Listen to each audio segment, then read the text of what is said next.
আলহামদুলিল্লাহ এই পর্যায়ে আমাদের সামনে কোরআন ও হাদিস থেকে মূল্যবান তাকরীর পেশ করবেন হযরতুল আল্লাম হযরত মাওলানা হাফিজুর রহমান সিদ্দিক কুয়াকাটা, প্রিন্সিপাল প্রতিষ্ঠাতা প্রিন্সিপাল জামিয়া তালিমিয়া ঢাকা। ভাই সবাই একটু বসে যান, জানেন বাংলা যারা আছে সবাই একটু বসি।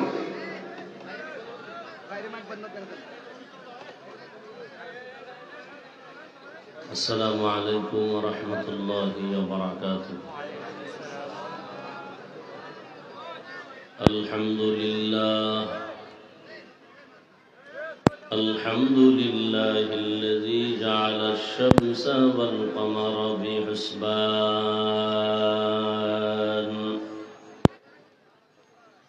والنجم والشجر يسجدان وفضل زمانا على زمان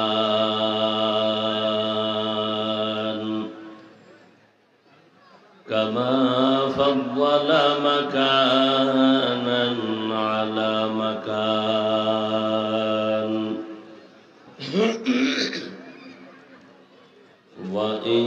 وإنسانا على إنسان.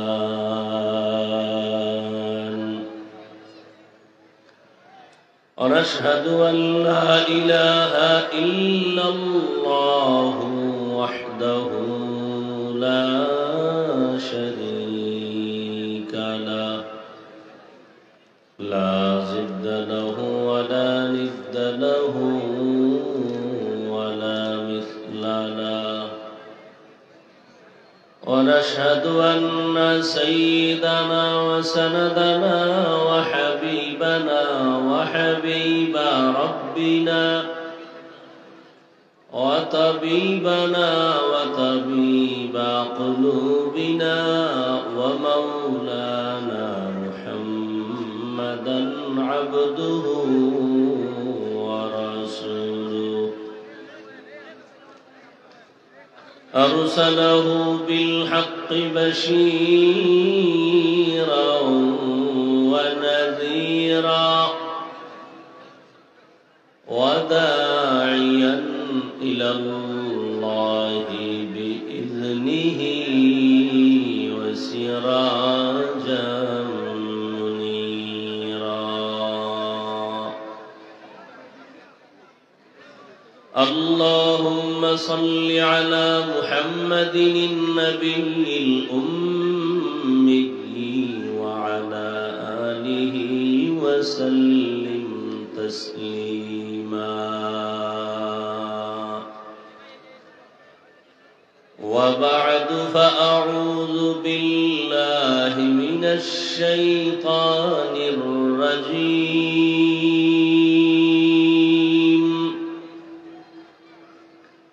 بسم الله الرحمن الرحيم.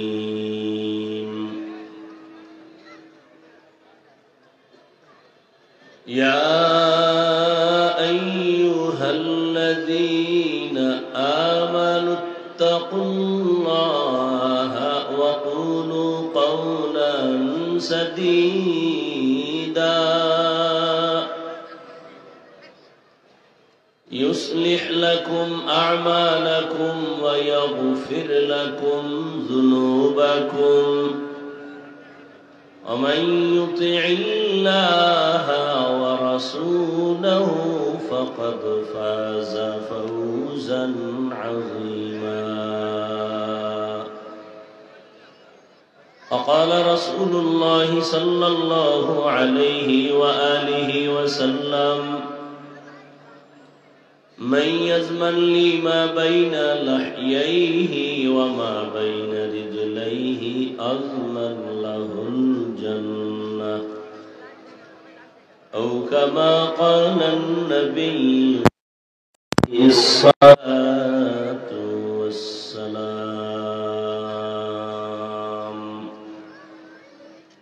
صدق الله مولانا العظيم وصدق رسوله النبي الأمي الكريم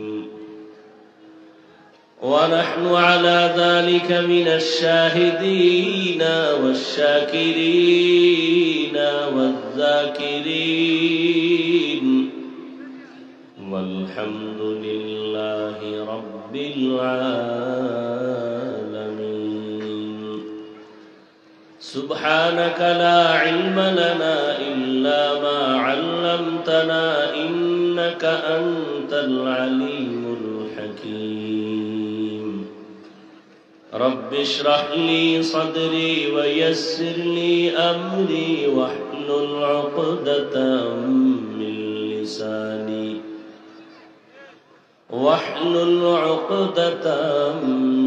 لساني يفقه قولي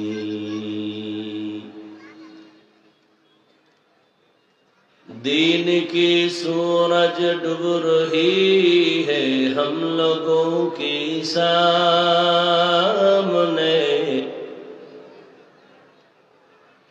دین کی سورج ڈوب رہی ہے ہم لوگوں کی سامنے روز محشر کیا جواب ہے مصطفیٰ کی سامنے روز محشر کیا جواب ہے مصطفیٰ کی سامنے حقیقت کھل جائے گی بوقت امتحان تیرے حقیقت کھل جائے گی بوقت امتحان تیرے کہ سستی میں یا محنت میں گزاری زندگی تو نے کہ سستی میں یا محنت میں گزاری زندگی تو نے محمد نے آ کر کفر کو مٹایا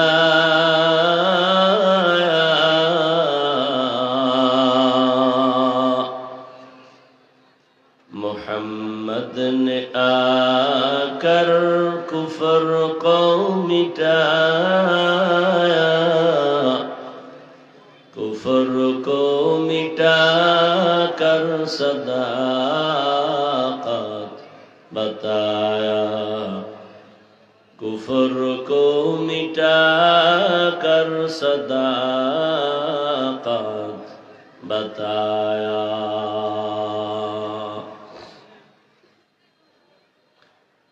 রহিমানগর বাজার ব্যবসায়ী ও যুব সমাজের উদ্যোগে আয়োজিত ইসলামী মহাসম্মেলন 17 জানুয়ারি 2025 রহিমানগর হাই স্কুল মাঠে আয়োজিত মহতি এই মহাসম্মেলনে উপস্থিত মোহতারাম সম্মানিত সভাপতি হযরত উলামায়ে কেরাম অত্র অঞ্চলের বিভিন্ন স্থান থেকে আগত আল্লাহ পাকের আশিকিন জাকিরিন শাকিরিন মুহিব্বিন মুরব্বিয়ান এজাম কলিজার টুকরা আমার সমবয়সী যুবক বন্ধুগণ স্নেহের ছোট ভাই পর্দার আড়ালে মা বোনেরা আল্লাহ পাকের দরবারে শুকর যে আল্লাহ আমাদেরকে সুস্থ রেখেছেন এবং হাজারো লাখো মানুষের ভেতর থেকে বাছাই করে পৃথিবীর শ্রেষ্ঠ মজলিস উলামায়ে আহলে হকের মজলিস গুনাহ মাফের মজলিস তওবা কবুলের মজলিস বরকতিয়ে মজলিসে আমাদেরকে আসা বসার তৌফিক দান করেছেন নেয়ামতের শুকর আদায়ার্থে ঈমানের আওয়াজকে উঁচু করে দিল থেকে জবান খুলে মহব্বতে পড়ি আলহামদুলিল্লাহ درود و سلام سید المرسلین رحمت للعالمین شفیع المذنبین خاتم النبیین سيد الثقلين إمام المرسلين شفيع أعظم رسول أكرم رحمة عالم نبي العرب العجم حبيب كبرياء أشرف الأنبياء سيد الأنبياء شفيع محشر ساقي كوثر آقا نامدار مدینہ کا تاجدار آفتاب نبوت فخر موجودات سید المخلوقات حضرت محمد الرسول اللہ সবাই মোহাব্বতে এক আওয়াজে আবার পড়েন সাল্লাল্লাহু আবার পড়েন একবার দরুদ পড়লেন তিনটা পুরস্কার আল্লাহর পক্ষ থেকে পেয়ে গেলেন কয়টা পুরস্কার প্রথম পুরস্কার 10টা গুনাহ মাফ হয়ে গেছে সুবহানাল্লাহ বলেন দ্বিতীয় পুরস্কার 10টা নেক আমল নামায় যোগ হয়েছে তৃতীয় পুরস্কার আল্লাহর আদালতে আপনার আমার মর্যাদা 10 গুণ বেড়ে গেছে দরুদ এমন একটা পাওয়ারফুল আমল যে দরুদের আমল দায়মি ভাবে লাগাতার করবে দুনিয়াতেও সে লাভবান হবে আখিরাতেও লাভবান হবে ব্যবসায়ীর ব্যবসায় ঝামেলা দরুদের আমল করেন ঝামেলা মিটে যাবে পরিবারে সংসারে যে কোনো লাইনের মুসিবত দূর হবে দরুদের বরকতে এজন্য উচিত কমপক্ষে প্রতিদিন 300 বার দরুদের আমল করা সারা দিন তো ব্যস্ত ঘুমের আগে বিছানায় বসে তসবিহ একটা হাতে নিয়া এরপরে ওযু সহকারে সময় বেশি থাকলে নামাজের দরুদ না হয় সংক্ষিপ্ত দরুদের আমল 300 বার করে ডান কাতে কিবলার দিক চেহারাটা ঘুরায় ঘুমাবেন ইনশাআল্লাহ এ দরুদের বরকতে ঘুমের ঘরে রাসূলের সাথে মোলাকাত হয়ে যাবে আল্লাহ আমাদেরকে বেশি বেশি দরুদের আমল করার তৌফিক দান করেন দরুদ কি কম হবে না বেশি তো বেশি দরুদ পড়তে হলে আমরা যে কোনো হালাতেই থাকি সুযোগ পেলেই দরুদ পড়া হাঁটতে চলতে উঠতে বসতে সর্বাবস্থায় গল্প না করে দরুদ পড়েন আল্লাহর কাছে কি নিয়ে দাঁড়াবেন আল্লাহ যদি বলেন জীবনের সব পাপ মাফ করে দিলাম ছোট একটা আমল আমাকে দেখাও যেটা আমার জন্যই করেছো আমি সেই বরকতে আজ তোমাকে জান্নাত দিব আল্লাহ যদি এমন জিজ্ঞেস করেন কি পেশ করবেন আল্লাহর কাছে এতগুলো মানুষে ময়দানে আল্লাহর দরবারে পেশ করার মতো কোনো আমল আছে বলে আমার মনে হয় না আপনারা হয়তো ভাবতেছেন নামাজ রোজা তেলাওয়াত এগুলো তো ভেজাল মুক্ত না এর মধ্যে তো ভেজাল তাকওয়া নাই ইখলাস নাই রিয়া কিবির হাসাদ দান করি দেখানোর জন্য অমুকে কত দিছে 500 আমি 1000 দিব আমার নাম হবে একা একা নামাজ পড়ি 10 রাকাত নামাজ পড়তে আমার 5 মিনিট লাগে না আর লোকালয় যখন নামাজে দাঁড়াই 4 রাকাতে আমার 5 মিনিট চলে যায় তাহলে আমল তো আল্লাহর জন্য একনিষ্ঠতার সাথে হয় নাই এজন্য আমি অনুরোধ করব আপনারা আল্লাহর ওয়াস্তে দরুদের আমলটা ইখলাসের সাথে করেন অন্তত একনিষ্ঠতার সাথে যদি দরুদের আমল নিয়েও দাঁড়াতে পারেন ইনশাআল্লাহ দরুদের বরকতে আল্লাহ পাক বিনা হিসাবে জান্নাত দিয়ে দিবেন हर के बाशुद आमले सल्लु मुदम हर के बाशुद आमले सल्लु मुदम आतश दुजुक शवद बनवाए हराम আবার বলি আল্লাহ আমাদের সবাইকে বেশি বেশি দরুদের আমল করার তৌফিক দান করেন এটা রেখে দেওয়া লাগবে কি জন্য? মানুষ জানে না তবু মাইক।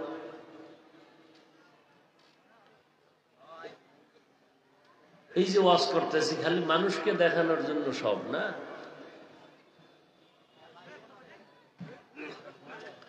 আল্লাহ মাহফিল কবুল করেন, হেদায়াতের জন্য কবুল করেন। আল্লাহ মাহফিলের বরকতে পুরা এলাকায় শান্তি দান করেন। আল্লাহ মাহফিলের বরকতে কবরওয়ালাদেরকে জান্নাত দান করেন। যারা বেঁচে আছেন আল্লাহ সুস্থতার নেয়ামত দান করেন। মুসলমান হিসেবে আপন হয়ে চলা তৌফিক দান করেন। ভাই, আজকে আমরা দলাদলিতে প্রতিযোগিতা লাগাইছি, কে দলাদলি করে কে কারে নিচে নামাবে, কে উপরে উঠবে। আমি তাদেরকে বলছি যারা ধর্ম নিয়ে দলাদলি করে। দুনিয়ার লাইনে তো দলাদলির অভাব নেই।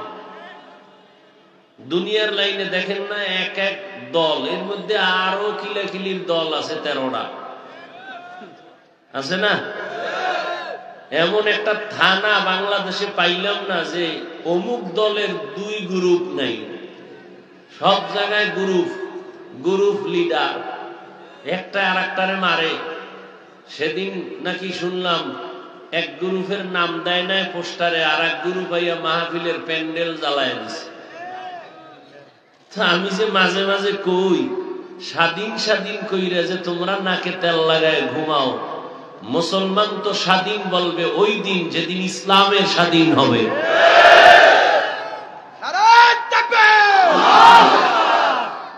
মুসলমান তো স্বাধীন। কিসের স্বাধীন? স্বাধীন যদি হয় চট্টগ্রামে আইনজীবীর গলা কাটা হয় কেন? মুসলমানের স্বাধীন, ইসলামের স্বাধীন। ওই দিন মুসলমান স্বাধীন বলে নাকে তেল লাগায় ঘুমাবে নীরবে, যেদিন বাংলাদেশের প্রত্যেকটা মুসলমান উলামায়ে কেরাম সিনাকে টান করে উম্মতের দ্বীনের কথা বলবে। কোন সুদখোর হারামখোরের থেকে অনুমতি নিতে হবে না।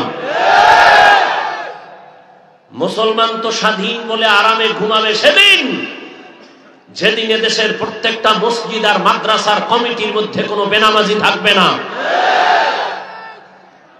শিয়ালের হাতে মুরগি দিছে 3 দিনের আমানত। শিয়াল বলে একদিনও না, দোয়াও চাই মাফও চাই। জিন্দা কেন, মরাও দেওয়া হবে না। শিয়ালের হাতে মুরগি আমানত দেওয়া যেমন বোকামি, ধর্মের চাবি সুদখোর ঘুষখোর বেনামাজির হাতে দেওয়াটাও তেমন বোকামি। ধর্মের চাবি হারামখোরের হাতে বেনামাজির হাতে দিছে কে? জিবরাইল। কে দিছে? কি আমরা কইতে লজ্জা লাগে? ভোটের আগের রাত্রে টাকা খাইতে লজ্জা লাগে নাই? সারাদিন স্লোগান দিছি ইসলাম চাই, ভোটের আগের রাত্রে হারাম পায়খানা ভোটের টাকা খাইয়া সকালবেলা বলে কেবলা ভিন্ন। কি আর হুজুর গো দোয়া কবুল হয় না কেন? না, হুজুরদের দোয়া 100 কবুল হয়। হারামখোরের কারণে ফলাফল আসে না, সুদখোরদের কারণে, ঘুষখোরদের কারণে, দুর্নীতিবাদ চরিত্রহীন লম্পটদের কারণে ফলাফল আসে না। আল্লাহ সব ভাইকে হেদায়েত দান করুন। দলাদলি ধর্ম নিয়া অমুকে কোন টুপি দিল, অমুকে কোন টুপি দিল, সব বাদ দিয়া বলো রসুলের আদর্শের সুন্নত টুপি দিছে, এটা মানো। কে কোন দল কি এগুলোর পরিচয় নাই, পরিচয় আমি মুসলমান। কি আপনি যেই লাইনের হন, আপনার আল্লাহ আমার আল্লাহ 1 না 2? আপনার নবী আমার নবী 2 না 1? আপনার আমার কোরআন হাদিস কাবা ধর্ম কালেমা দুনিয়াতে আসছি তাও সিস্টেম। শুধু রহিমানগরের এলাকার মানুষ লঙ্গি পরে জন্ম নিছে না? সব এক। বিদায়বেলা কাফন হবে 3টা, শুধু রহিমানগর ওয়ালাদের জন্য একটা কাফন বেশি হবে। হ্যাঁ, কাফনও সবার এক, কালার আলাদা। কালার কি? কালার কি? তো কালার নিয়ে তো কিলাকিলি কেন? কে সবুজ দিল, কে কালো দিল, কে সাদা দিল।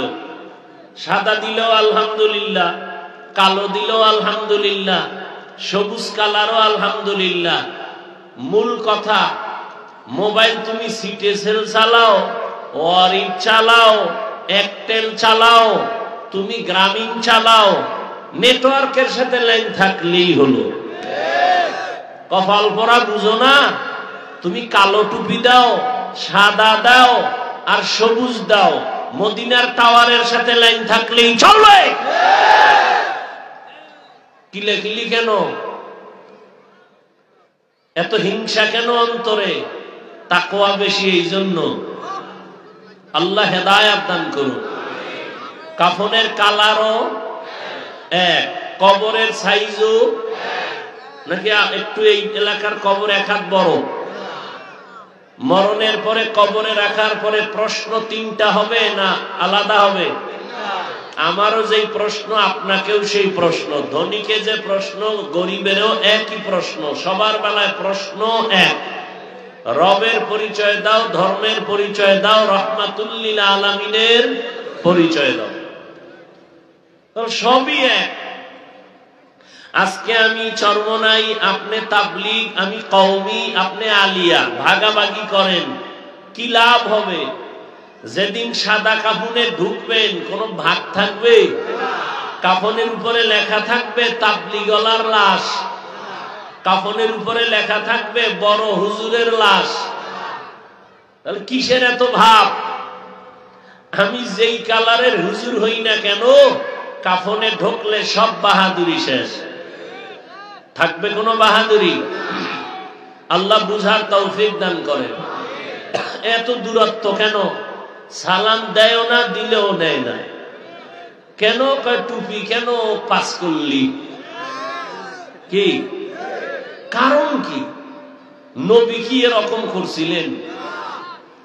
মক্কার মানুষ ছিল পৃথিবীর নিকৃষ্ট চরিত্রহীন, আর সেই মক্কার মানুষ রহমতের নবীর সোয়াবে মাত্র 13 বছরে এত দামি হয়ে গেল। আল্লাহ জিবরাইল আমিনকে পাঠায় বলেন, যাও লিস্টি দিয়া দিলাম, এই লিস্টিতে যাদের নাম আছে নবী ঘোষণা দিয়ে দেখ, এরা সব বিনা হিসাবে জান্নাতি। মাত্র 13 বছরের ব্যবধানে মক্কার চরিত্রহীন মানুষগুলো জান্নাতের সার্টিফিকেট পেলেন। নবীজি বেতের বাড়ি দিছেন কয়টা? গালাগালি, হিংসা। কপাল খারাপ কেন জানেন? এই আমরা নবী নবী গান গাই, আসলে এক সোরায়ও নবীরে ঠিক মতো চিনে না। নবীরে যদি চিনত তাহলে নবীর রঙে রঙিন হয়ে, নবীর আশেক হয়ে পাগল পারা হয়ে যেত। নবীকে এই এতক্ষণ আমাদের উজানির হযরত রসুলের শানের আলোচনা করছেন, মেরাজের আলোচনা। কে সেই রসুল যে রসুলের জন্য গর্তের পিপিলিকা পাগল? কে সেই রসুল যার 63 বছর হায়াতে জীবনে ভুলে একটা মিথ্যা কথা বলেননি? আপনি মিশা কথা কন, কথা বলেন না কেন? তাহলে আপনি রসুলের পুরা আশেক না, ভেজাল আশেক। কি আশেক? ভেজাল আশেক। নবীজির 63 বছর হায়াতে কোনদিন কাউকে একটা গালি দেন নাই? দিছেন? আপনি গালি দেননি? যদি দিয়ে থাকেন তাহলে আপনি আশেক হলো ভেজাল মার্কা আশেক, আপনি পিওর আশেক না। নবীজি জীবনে গালি দেন নাই তো দেনই নাই। হাজারো গালি রসুলকে দিয়েছে বেঈমানরা, নবী একটা গালির জবাবও দেন নাই। এই আদর্শ যারা অবলম্বন করবে তারা মরার আগে বিজয় হবে ইনশাআল্লাহ। আমাকে একটু বলেন, বেয়াদবি সবার থেকে ক্ষমা চেয়ে নিচ্ছি, আমি কোন দলের ব্যানারে বয়ান করি না, আমি রসুলের দালাল হয়ে বয়ান করি। কে আমার না এই চিন্তা করে বয়ান করি না। যদি করতাম তাহলে বেনামাজি দেখলে সিসি করে তাড়ায় দিতাম। আল্লাহ আমাকে আপনাদের সকলকে সহিহ বুঝ দান করেন। রহমতের নবী কোনদিন একটা গালি কাউকে দেন নাই, গালির জবাবও। আরো আশ্চর্য হলো, নবীজি 63 বছর হায়াতে কখনো দুটো চোখ মোবারক গরম করে কারো দিকে রাগে তাকান নাই, চোখ গরম করে তাকান নাই। কেমন মায়ার নবী! চিনলাম না সেই নবীকে। আল্লাহ সেই নবীর খাঁটি আশিক হওয়ার তৌফিক দান করেন। আমি আপনাদের সামনে সূরা আহজাবের 2 টুকরো আয়াতে কারিমা তিলাওয়াত করেছি। নবীজির হাদিস থেকে এক টুকরো হাদিস পড়েছি। আয়াত ও হাদিসের আলোকে ইখলাস ও রুহানিয়তের সমন্বয়ে সহি নিয়তে, সহি তরিকায়, সহি কিছু কথা আমাকে বলার মতো, আপনাদেরকে শুনবার মতো আল্লাহ তৌফিক দান করেন। ইয়া আইয়ুহাল্লাযীনা আমানুত্তাকুল্লাহ, আল্লাহ বলেন, হে মুমিন তোমরা তাকওয়া অর্জন করো, আল্লাহকে ভয় করো। ওয়াকুলু কাওলান সাদীদা, জবানের দ্বারা যা বলো সঠিকভাবে, শালীন ভাষায় বলো, নরম ভাবে বলো। কি লাভ হবে? ইউসলিহ লাকুম আমালাকুম, বিনিময়ে তোমাদের জীবনের টুটা ফাটা আমল আল্লাহ কবুল করে ফেলবেন। ওয়ায়াগফির লাকুম যুনুবাকুম, দ্বিতীয় তোমার জীবনের সব গুনাহ আল্লাহ মাফ করে দিবেন। ওয়ামান ইউতিইল্লাহা ওয়া রাসূলাহু ফাকাদ ফাযা ফাওজান আযীমা, যে ব্যক্তি আল্লাহ এবং তার রাসূলের অনুসরণ করবেন, আল্লাহ বলেন তাদের বিজয় হবে চূড়ান্ত বিজয়, অর্থাৎ তারা বিনা হিসাবে জান্নাতি।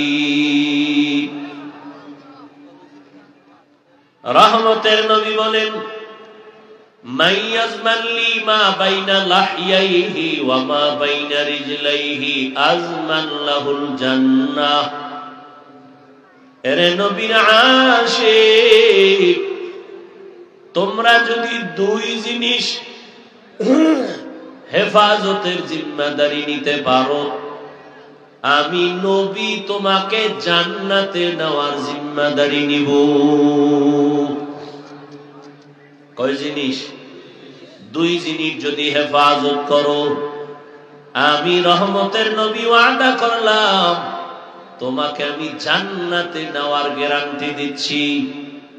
1 নম্বরে জবানের হেফাজত করো, দ্বিতীয় তুমি লজ্জাস্থানের হেফাজত করো। এই 2 হেফাজত যদি করতে পারো, আমি রহমতের নবী তোমাকে জান্নাতে নেওয়ার গ্যারান্টি দিলাম। অর্থাৎ যে জবানকে হেফাজত করবে, লজ্জাস্থান হেফাজত করবে, আল্লাহ তাকে বিনা হিসাবে জান্নাত দিবেন।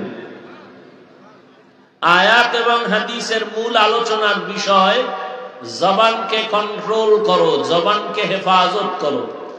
কারণ যত ভেজাল এই জবানের কথার দ্বারা। কি মানুষ বলে মানুষের মুখের কথায় ক্ষয়, মানুষের মুখের কথাই জয়। আল্লাহ সবাইকে কবুল করেন, বুঝার মতো তৌফিক দান করেন। আপনারা 2-1 ঘন্টা বসবেন না নাকি? আচ্ছা, এই টাইমে আপনাদের বেশি ক্ষুধা লাগবে? কথা বলেন। আচ্ছা, যদি ক্ষুধা লাগেও, বাদাম খাইলে পেট ভরবে, চানাচুরে ভরবে, তো ওয়াজের প্যান্ডেলেই বেয়াদবি করার চেষ্টা করবেন না, অনুরোধ। ওয়াজের প্যান্ডেলে এগুলো করবেন না, এটা বরকত নষ্ট হয়। যে বরকত বুঝে না, সে তো এগুলো চিন্তাও করবে না। এটা একটা এমন দামি মজলিস, যে মজলিসে বসার সাথে সাথে সবার গুনাহ মাফ। আরো আস্তে করে বলেন, সবার গুনাহ মাফ। এত বড় দামি মজলিস, এই মজলিসে বসতে কপাল লাগে। কি লাগে?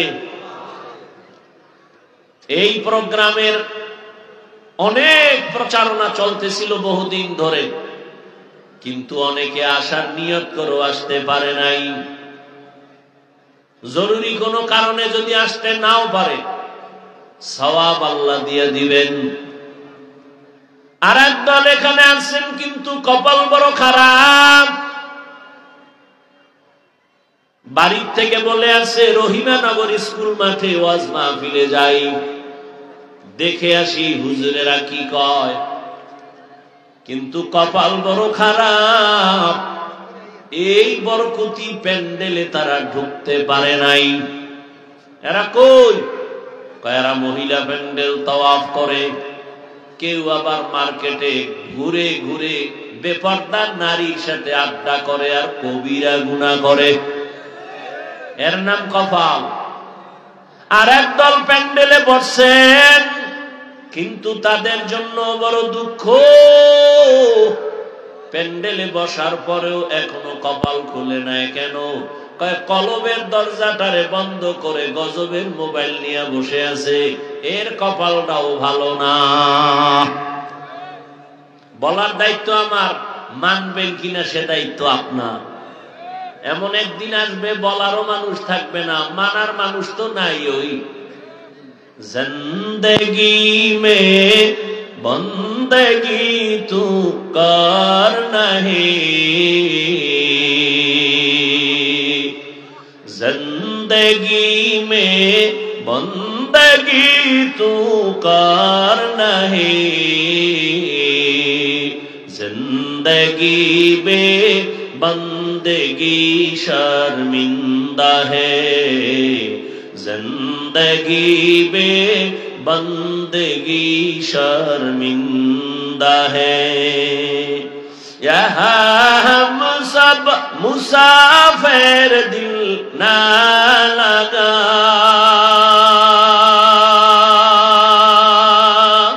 अहले दिल की नजर से रूह करता जा, यहाँ हम सब मुसाफिर दिल ना लगा, अहले दिल की नजर से रूह करता जा, शाह दौलत सब फकीर गर नेक नहीं, शाह दौलत सब फकीर गर नेक नहीं, जिंदगी में बंदगी तू कर नहीं,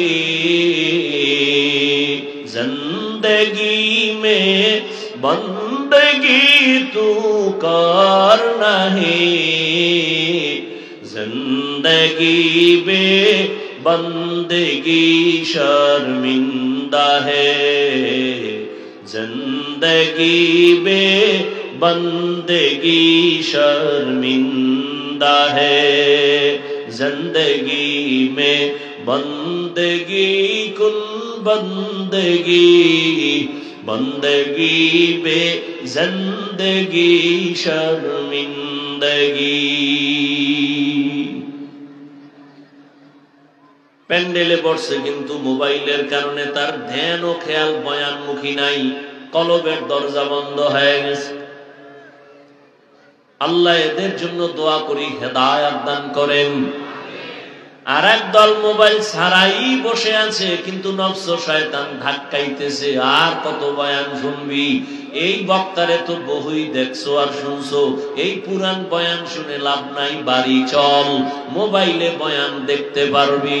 কিন্তু বুঝে না, এতগুলো মানুষ এক জায়গায় বসিয়া যখন চোখের পানি ছেড়ে আমার আল্লাহকে আল্লাহ বলে ডাক দিবে, এদের চোখের পানি যদি একজনের কবুল হয়ে যায়, আল্লাহ সবার জীবনের সব গুনাহগুলো মাফ করে দিবেন, কবরওয়ালাদের আল্লাহ জান্নাত দিবেন। এত সুন্দর বরকতের মজলিস মা বাবার জন্য দোয়া করার একটা সুন্দর সুযোগ। এই দোয়ায় যারা থাকবে না, 2 ঘন্টা বয়ান শোনার পরেও তাদের কপাল ভালো হবে না। কপাল বড় খারাপ, আবার কপাল বড় ভালো। কপাল যদি পুড়িয়া যায় তো আমি হাফিজুর রহমান কেন, মক্কা মদিনার ইমাম কেন, স্বয়ং রসুলেও যদি বয়ান করে বেঈমানের কপাল খুলে না। যেই রহমতের নবীকে এক নজর দেখলে পেটের ক্ষুধা থাকে না, কেমন মায়ার নবী আমার। যেই রহমতের নবীর চেহারা এক নজর দেখলে ক্ষুধা থাকে না, যেই রহমতের নবীর চেহারা মোবারক মোহাব্বতের নজরে যদি দেখে জাহান্নামের আগুন হারাম। কেমন মায়ার নবী আমার, এমন মায়ার নবী। আম্মা জান আয়েশা রাদিয়াল্লাহু আনহা বলেন, আমি সন্ধ্যার পরে এশার নামাজের আগে আগে একটা সুই নিয়ে সেলাইয়ের কাজ করতেছি আমার হুজরায়। হঠাৎ করে বাতির তেল নাই, বাতি নিভে গেল, সুইটা হাতের থেকে পড়ে গেল। অন্ধকারে বসে রইলাম। এশার নামাজের পর আমার হুজরায় সূর্যের উদিত হলো। রহমতের নবী আসলেন। রহমতের নবীর চেহারা মোবারকের আলোতে আমার ঘর আলোকিত হলো। আমি সুইটাকে খুঁটির গোড়া থেকে পেয়ে গেলাম। ইমামুল আউয়ালিন আল আখিরিন বাহরে সাদকা রাহমাতাল লিল আলামিন মান আহাব্বা সুন্নতি কওলে রাসূল মাজদায়ে কানা মাই হাম কুন কবুল। কেমন কপাল ভরা, যেই নবীরে দেখার জন্য জঙ্গলের প্রাণীরা বড় আসে। ওই নবীকে একদিন আর একবার না, একটানা 13 বছর রহমতের নবীকে দেখলো, বয়ান শুনলো, এরপরেও ওই কপাল ভরার কালেমা নসিব হলো না। এত বড় নিকৃষ্ট বেঈমানের নাম জানেননি? ইনাম আবু জাহাল। অন্যদিকে 27 বছরের একটা যুবক একটা তরবারি হাতে নিয়ে দৌড়ায় আমার নবীকে জবাই করার জন্য। কয় বছরের যুবক? 27 বছরের যুবক তরবারি নিয়ে দৌড়ায় আমার নবীকে জবাই করার জন্য। হঠাৎ আমার নবীর চেহারা মোবারকের দিয়ে তাকাইয়া তরবারি ফালায় বলেন, ও রহমতের নবী মাফ করে দেন আর আমাকে কালেমাওয়ালা মুসলমান বানায় দেন। এর নাম কপাল।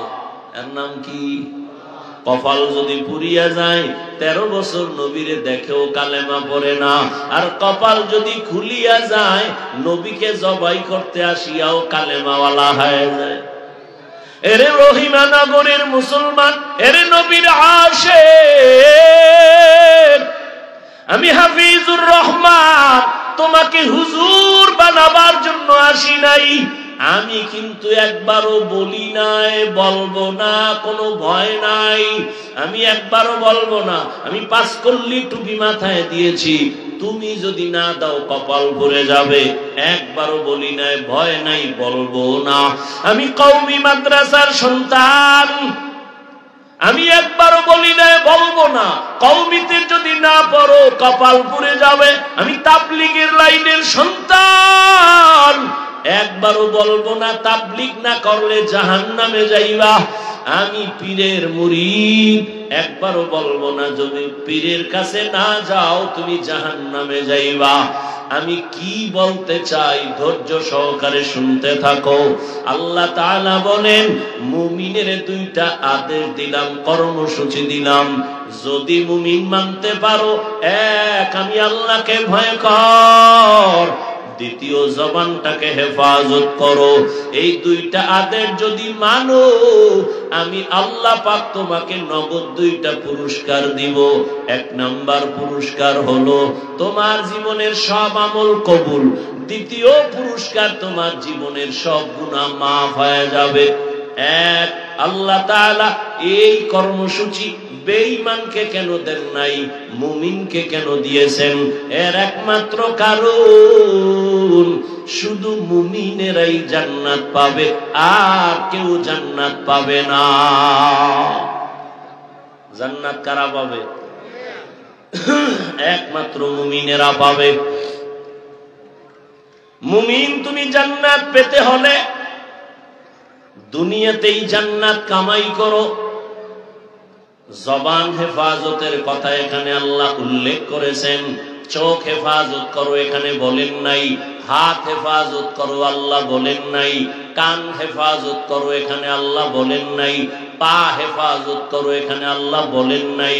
এখানে একটাই বলছেন, জবান কন্ট্রোল করো, জবান হেফাজত করো। কেন? জবান এমন পুরা বডির মধ্যে একটা মারাত্মক আল্লাহর একদিকে নেয়ামত, অন্যদিকে জবান একটা অস্ত্র, মারাত্মক অস্ত্র। একদিকে আল্লাহর বড় নেয়ামত, অন্যদিকে জিহ্বা নামের অস্ত্রটা মারাত্মক অস্ত্র, ব্লেডের মতো ধার। এবার আসেন নেয়ামত নিয়ে আলোচনা করি 2-4 মিনিট। জিহ্বা নামের নেয়ামত আল্লাহ দান করেছেন। বলে কেমন নেয়ামত? আমি মাউথ সামনে নিয়ে কথা বলি, কথাগুলো মেশিনে টেনে হর্ন দিয়া ইউনিট আমার কথা অনেক দূরে নিয়ে যায়।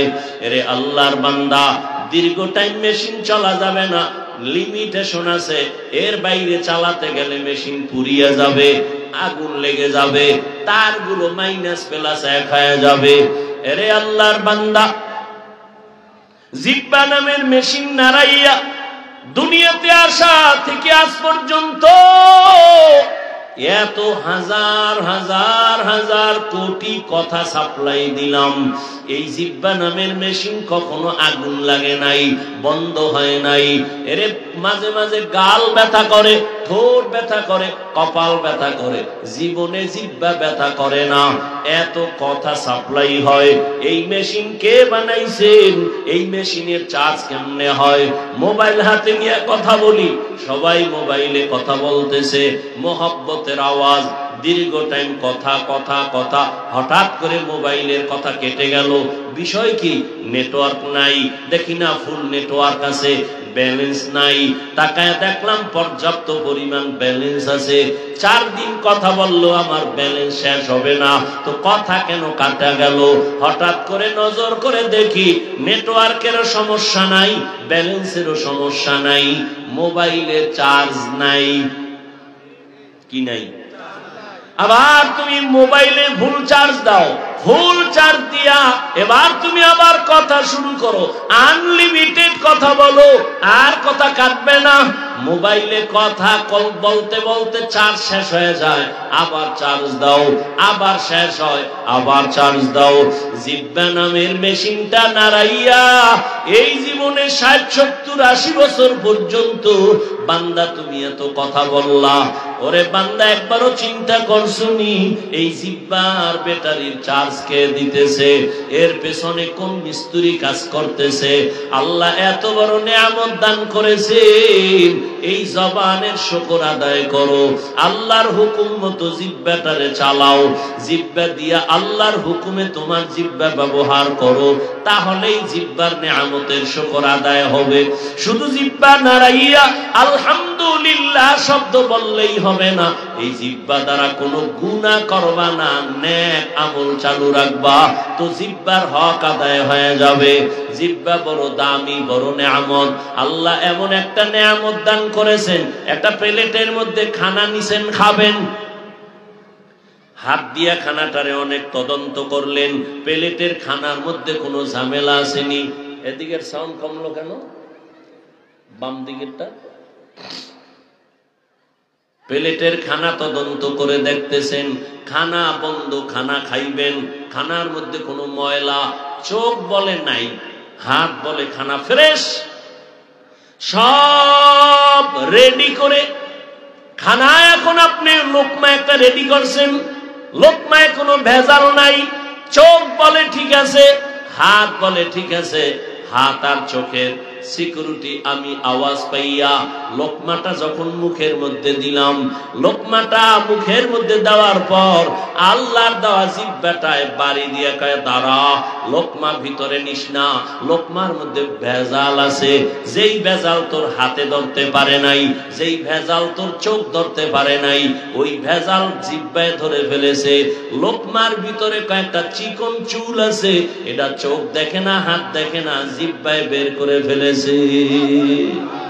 কাদের কুদরত দারি বরকামাল আনতা রব্বি আনতা হাসবি যুল জালাল তুহি কাদের জলিলুল্লাহ জাহাদার বহর হালে তুহি মেরা নিগাহদার।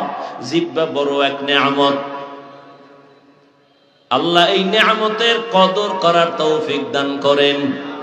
আরো আস্তে করে বলেন। এবার আলোচনা করি, জিহ্বা বড় একটা অস্ত্র। বলে কেমন অস্ত্র? মারাত্মক অস্ত্র। হাদিস শরীফে রহমতের নবী বলেন প্রতিদিন সকালবেলা সব অঙ্গ প্রত্যঙ্গ জিহ্বা থেকে পানাহ চায়। হাত বলে আল্লাহ জিহ্বার অত্যাচার থেকে বাঁচাও, চোখ বলে আল্লাহ জবানের অত্যাচার থেকে বাঁচাও, কান বলে আল্লাহ জবানের অত্যাচার থেকে বাঁচাও। কেন? জবান এমন একটা কথা বাজায় ঝামেলা লাগাবে, বেতের বাড়ি আমার হাতের উপরে লাগবে, ভেজাল লাগাইছে জিহ্বায়, বেতের বাড়ি লাগে হাতে। হাত কয় আল্লাহ ওর অত্যাচার থেকে আমারে বাঁচাও। ভেজাল লাগাইছে জিহ্বায়, থাপ্পড় লেগেছে কানের উপরে, কান কয় আল্লাহ আমার দোষ কি? জিহ্বার ভেজাল। এই জন্য নবী বলেন সকাল বেলা এই কান ও জিহ্বার অত্যাচার থেকে ক্ষমা চায়, কারণ এটা এমন একটা অস্ত্র, বেলেটের মতো এটা চারদিকে ধার, ডানে কাট মারলে কাটে, বামে মারলে কাটে, সামনে মারলে কাটে, পেছনে মারলে কাটে, যেদিকেই তুমি জিহ্বা মারো কাটে। কেমনে? দেখনি তাকাইয়া এই জিহ্বা নাড়াইয়া একটা বিধর্মী যখন বলে লা ইলাহা ইল্লাল্লাহ, সাথে সাথে তার ঈমান এসে গেছে। এখন সে আর বিধর্মী নাই, এখন তার নামটা খাতায় লেখা হয়ে গেছে। বুঝেননি কিছু? জিহ্বায় কিন্তু তারে মুমিন বানায় দিল। আবার এই জিহ্বা লড়াইয়া কয় আল্লাহ মানি, নবী মানি, কোরআন মানি, হাদিস মানি, তবে মদিনার নবীর রাজনীতি মানি না। ঈমান কয় আমি চলে গেলাম। জিহ্বার এক কথায় মুমিন আর এক কথায় বেঈমান। হ্যাঁ, আল্লাহর নবী রাষ্ট্র পরিচালনা করেছেন, সুলাইমান নবী গোটা দুনিয়া শাসন করেছেন, এই ইউসুফ নবী মিশরের অর্থমন্ত্রী ছিলেন। এই ঘটনা কি কোরআনে নাই? রাষ্ট্র পরিচালনার বিষয় আল্লাহ সমাধান কোরআনে দিয়েছেন। আবু বকর রাষ্ট্র চালাইছেন, ওমর রাষ্ট্র পরিচালনা করেছেন, ওসমান রাষ্ট্র পরিচালনা করেছেন, আলী রাষ্ট্র পরিচালনা করেছেন রাদিয়াল্লাহু আনহুম আজমাইন। দেখা গেছেন রাষ্ট্রের ব্যাপারে ইসলাম মানুষকে যেই গ্যারান্টি দিতে পারে, শান্তি দিতে পারে, দুনিয়ার কোন ধান্দাবাজি আর চান্দাবাজিরা দিতে পারবে না। দুনিয়ার রাজনীতি চান্দাবাজি, ধান্দাবাজি। এরে যুবক, কার পিছনে ঘুইরা ঘুইরা দাড়ি কামাইছো? কার পেছনে কি পাওয়ার আশায় নামাজ ছেড়ে দিছো? আল্লাহর কসম, তুই যার পিছনে ঘুরো এরা চান্দাবাজ আর ধান্দাবাজ। এই দুনিয়ায় আল্লাহর কসম তোমার একমাত্র আপন হলো উলামায়ে কেরাম। উলামায়ে কেরাম ছাড়া আর আপন নাই, পিওর নাই, সব ভেজাল। কেমন স্বার্থপর জানোনি? স্বার্থে যদি একটু আঘাত লাগে তোর দল থেকে নাম কাটবে না, কল্লা কেটে ফেলবে। সোনার বাংলার রাজনীতি বুঝো? দলের জন্য জীবন দিবি, স্বার্থে আঘাত লাগলে শুধু নাম কাটবে না, কল্লা কেটে ফেলবে। এটা সোনার বাংলার রাজনীতি। আর ইসলামের রাজনীতি, মালিক যেই প্লেটে খাবে গোলাম একই প্লেটে খাবে, কর্মচারী কাজ করবে, ঘাম ঝরার আগে বেতন দিয়ে দিবে। এটা ইসলামের রাজনীতি। কোরআন সুন্নাহর আলো সংসদে চালো। তাহলে যদি বলে আমি আল্লাহ মানি, কোরআন মানি, সব মানি, তবে রাষ্ট্রের ব্যাপারে রাজনীতি মানি না, ওই বান্দার ঈমান আর থাকবে না। রাজনীতি করি না এক কথা, মানি না বেঈমান হওয়ার কথা। নামাজ আমি পড়ি না এক কথা, নামাজ আমি মানি না বেঈমান হওয়ার কথা। ব্যবধান আছে না? দাড়ি রাখি না মুমিনের কথা, রাখতে পারে না ঝামেলা। দাড়ি পছন্দ করি না বেঈমান হওয়ার কথা। শুধু একটা কথা, ভেজাল গুলো লাগায় কে? হ্যাঁ, জবান। এই জিব্বা নাড়াইয়া রহিমানগর কলেজের গেইটে এক যুবক ডানা কাটা একটা বড়িরে লইয়া কয়, দুইজনের সামনে বলে তুই কবুল কইলে আমি রাজি, তোরে বউ বানামু। মাইয়া বলে আমি কবুল করে ফেললাম। দুইজনের সামনে এটা বউ হয়ে গেছে, হইছে নি? আবার এই জিব্বা নাড়াইয়া যদি কয় আমার বউ তুই তালাক, লাগছে নি ভেজাল? এই ভেজাল গুলো লাগায় কে? জিব্বা নামের অস্ত্র বড় মারাত্মক। এই জিব্বা নাড়াইয়া বিচারপতি চেয়ারে বসিয়া ফাঁসির আসামিকে বলে তুমি খালাস, ফুলের মালা গলায় পরিয়া বাড়ি যায় হাসতে হাসতে। আবার এই বিচারপতি জিব্বা নাড়ায় বাম দিকে তাকায় কয় নিরপরাধের পুলিশ হ্যান্ডকাপ লাগাও। নিরপরাধ লোকটা আসামির কাঠগড়ায় দাঁড়ায় যায়। এই জিব্বা এমন একটা অস্ত্র, এই জিব্বার কথায় পরিচয় দেয় আমি মানুষ। এই জিব্বার কথাই পরিচয় হয় আমি একজন আলেম, আমি ভালো না খারাপ। আমার হাত আমার পরিচয় দেয় না, চোখ আমার পরিচয় দেয় না, কান আমার পরিচয় দেয় না। আমি মানুষ না গরু, আমি ভালো না খারাপ, আমি আলেম না জালেম। পরিচয় দেয় আমার জবান, আমার কথা, আমার কথায় পরিচয় দেয়। এজন্য মানুষ বলে ব্যবহারে বংশের পরিচয়। ব্যবহারে বংশের পরিচয়, যদিও কথাটা অসম্পূর্ণ একটা কথা, তারপরও গ্রামের মানুষ মুরব্বীরা বলে এই জবানটারে কন্ট্রোল যদি করতে পারো জীবনটা তোমার ধন্য হয়ে যাবে। এটা কিন্তু বড় অ্যাডভান্স চলে, মারাত্মক অ্যাডভান্স। এটারে আটকানো যায় না। হাত অন্যায় করে রশি দিয়ে বেঁধে দাও, অন্যায় করবে না। পা অন্যায় করে রশি দিয়ে বেঁধে দাও, অন্যায় করবে না। করবে? পাঠানের বাড়ি চোর ঢুকছে, কি ঢুকছে? তো চোরের ধইরা আর পাঠান, যে ঢুকছে হেও পাঠান, যার বাড়ি ঢুকছে হেও কি পাঠান। ধইরাই খুঁড়ির লাগে বাইন্দা পাও দুইটারে থানায় গেছে কচুয়া, গিয়া কয় স্যার চোর একটা ধইরা বাইন্দা ফেলাইছে। কেমনে বাঁধছো? পাও দুইটা খুঁড়ির লাগে বাইন্দা দিছে। হাত বাঁধছো? না হাত বান্ধি না। তুমি কি পাগল নাকি? চোরাই তো রশি খুইলা চলে যাবে। তো পাঠানে কপালে হাত দিয়ে কিছুক্ষণ পর না না স্যার টেনশন নাই, ও পাঠান আমিও পাঠান, আমার মাথায় যেহেতু এটা ঢুকে নাই ওর মাথায় ঢুকতো না। ওসি সাহেব টাকা পাওয়ার লোভে হাদিয়ার আশায় চল বাড়ি গিয়ে দেখি চোরার অবস্থা কি।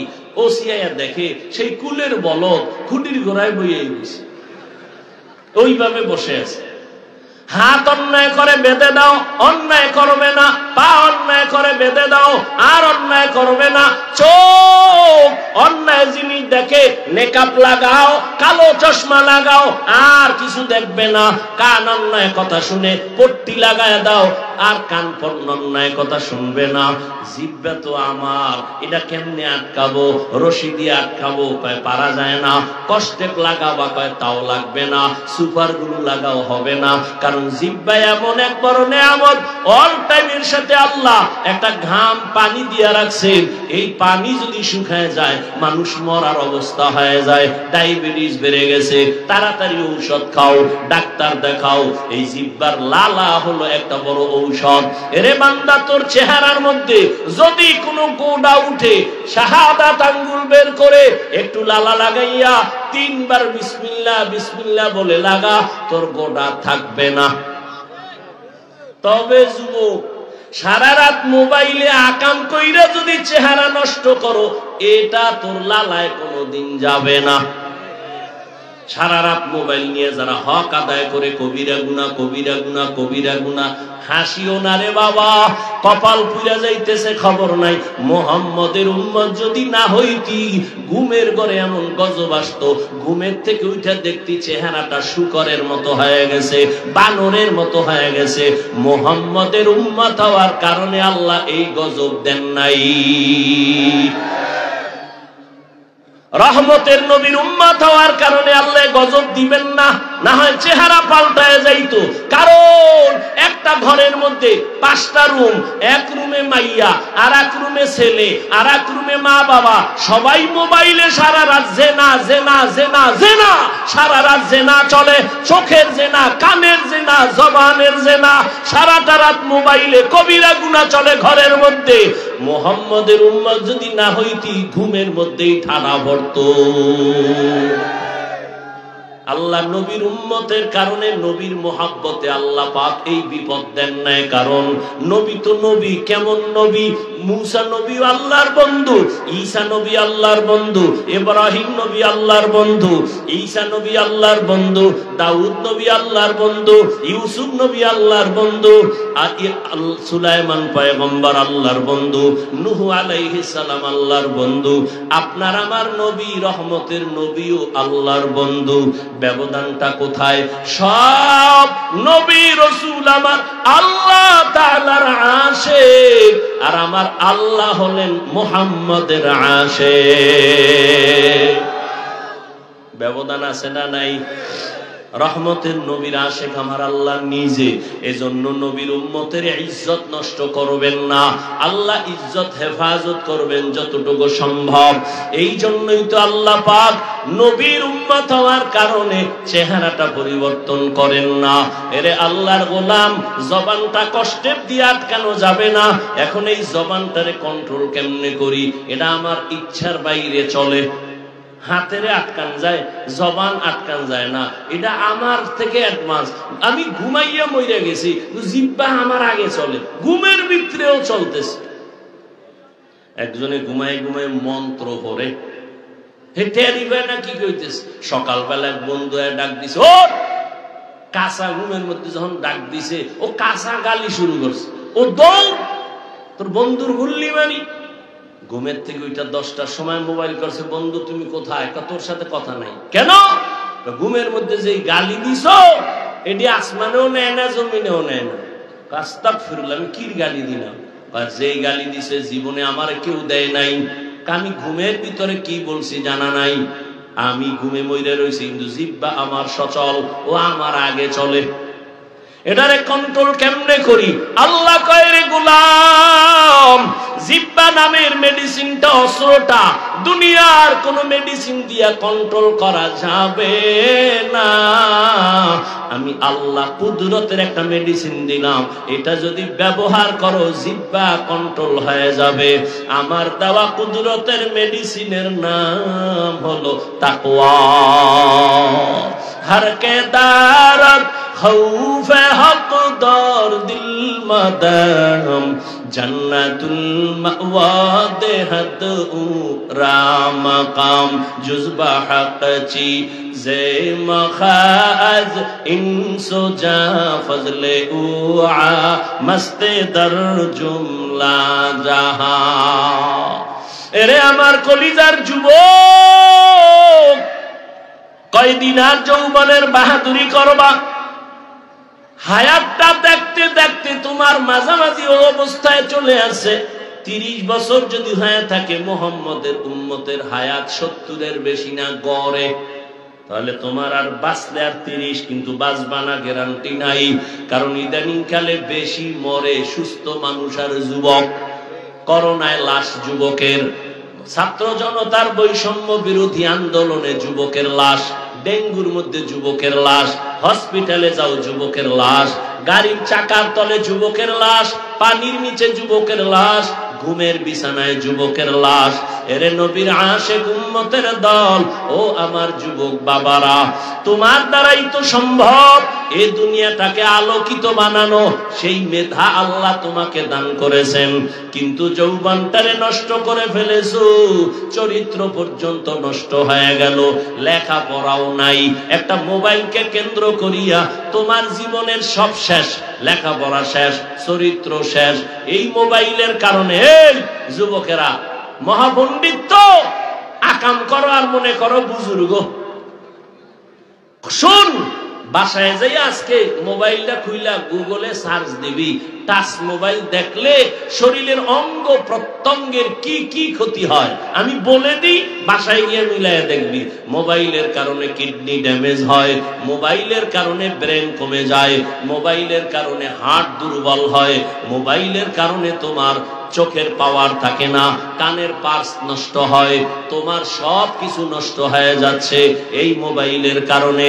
আরো কি, এই মোবাইলের দ্বারা কত যুবক মায়ের সাথে বেয়াদবি করেছো, এই মোবাইলকে কেন্দ্র করে কত সন্তান বাবার সাথে বেয়াদবি, এই মোবাইলকে কেন্দ্র করে কত ছাত্র শিক্ষকের সাথে বেয়াদবি, এই মোবাইলকে কেন্দ্র করে কত বান্দা আলেমের সাথে বেয়াদবি, এই মোবাইলকে কেন্দ্র করে কত সন্তান মায়ের টাকা চুরি করেছো, মোবাইলকে কেন্দ্র করে বাবার টাকা চুরি করেছো, মা বাবায় টাকা না দিলে বন্ধুর পকেট কাটছো, বন্ধু যখন কয় দিব না তখন সবাই মিলে দোকান চুরির ষড়যন্ত্র চিন্তা করেছো, টাকা আমার লাগবে। এই মোবাইলের কারণে জীবন শেষ, যৌবন শেষ, তোমার মধ্যে কিছুই নাই, আছে একটা রূহ। আজরাইল যদি রূহটা নিয়ে যায় তুমিও নাই। হেদায়েতের মালিক আমার আল্লাহ, বলে গেলাম পায়ে ধরে বলি রে যুবক, শুরুতেই বলেছিলাম তোমার আমার আল্লাহ এক, নবী এক, কোরআন এক, কাবা এক, ধর্ম এক, কালেমা এক, মরণ এক, কাফন এক, কালার এক, কবরের সাইজও এক, প্রশ্ন তিনটা তাও এক। কিন্তু তোমাকে কেন বয়ান করা লাগবে? তাবলীগওয়ালাদের বয়ান, পীর মাশায়েখের বয়ান, উলামায়ে কেরামের বয়ান, জুমার দিন খতিবের বয়ান, এত বয়ানের পরেও কেন তুমি টুপি পরতে চাও না? কেন তুমি দাড়ি রাখতে চাও না? কেন তুমি নামাজ পড়তে চাও না? কি বুঝাইতে চাও যে আমরা ভুলে আছি? তাহলে কোরআন শরীফ থেকে একটা ভুল বের করে দাও। রহিমানগরের মানুষ সাক্ষী থাকো, কোরআনের একটা ভুল যদি বের করে দিতে পারো, এখন দাড়ি কেটে ফেলবো, প্যান্ট শার্ট টাই লাগায় তোমার মতো নাচ গান শুরু করব। আর যদি রহিমানগরের যুবক বাবারা বলো না হাফিজ ভাই, আপনারা উলামায়ে কেরাম সঠিক লাইনে আছেন, আমরা শয়তানের ধোকায় পড়িয়া আমরা সঠিক লাইনে নাই, গুনার পথে আছি, আমি তোমাকে গালি দিব না, বরং বিনয়ের সাথে বলবো, ও আমার যুবক, যদি তুমি পা দুটো আগাইয়া দাও, আমি নিচে নেমে তোমার পায়ে ধরে বলবো, দাড়ি কেটে আর নবীরে কষ্ট দিও না রে যুবক, নামাজ বাদ দিয়ে আবার আল্লাহকে বেজার করিস না রে বাবা। আরে মানুষের মনে শখ থাকে, ওই গান দেখলে না জানি কি মজা, মোবাইল চালাইলে না জানি কি মজা, এই মজা নিছো না, এবার একটু তওবা কর। আমরা তো একবারও নিতে পারি নাই, বড় এখন থেকেই কন্ট্রোল করে আসছি, ছোটবেলার থেকেই কন্ট্রোলে নিয়ে আসছি, এরপর বারবার ক্ষমা চাই, দোয়া চাই, আল্লাহ চোখের মোবাইলের গুনাহ থেকে বাঁচায় দাও। আর তুমি তো মোবাইলের গুনাহ করছো, মনে চাইছে পার্কে দৌড়াবি গেছো, আর কত, এবার পায়ে হাত রেখে বলি ফিরিয়া আসো। ওরে জীবনে তো কম নামাজ ছাড়ো নাই, আরো কি ছাড়বা? এখনো কি তোমার আশা পূরণ হয় নাই?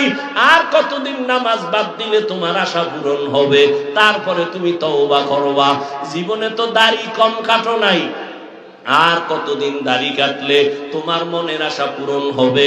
তারপরে তুমি তওবা করবা। আর কত জীবনে মাইয়ার চরিত্র নষ্ট করলে তোর মনের আশা মিটবে? তারপরে তওবা করবি। আর কতবার বেপরদায় চললে, পার্কে পার্কে ঘুরলে, মনের আশা মিটবে তারপরে তওবা করবা বলো, এবং এটাও বলো তোমার হায়াতের আর বাকি আছে কতদিন? নাই, হায়াতের বাকি নাই। চোখের সামনে শুধু লাশ আর লাশ। অনুরোধ করে বলছি রে যুবক, জীবনে তো মনের আশা পূরণ করে গুনাহ কম করো নাই, এখন থেকে তওবা করে নাও। ওরে আল্লাহর বান্দা, আমি তোমাকে বলি না স্কুল বন্ধ করে মাদ্রাসায় যাও না, খবরদার, কোনো দরকার নাই। আমাদের মাদ্রাসায় হুজুরের অভাব নাই, আলেমের অভাব নাই। আমার দেশে আলেম অনেক বেশি, মুফতি অনেক বেশি, মুহাদ্দিস বেশি। আমার দেশে এখন অভাব হলো ভালো ডাক্তার নাই, ডাকাত আছে ডাক্তার নাই। আমার দেশে ইঞ্জিনিয়ারের দরকার, আমার দেশে প্রফেসরের দরকার। স্কুলে পড়ে কলেজে পড়ে ডাক্তার হও, ইঞ্জিনিয়ার হও, প্রফেসর হও, ব্যবসায়ী হও, চাকরিজীবী হও।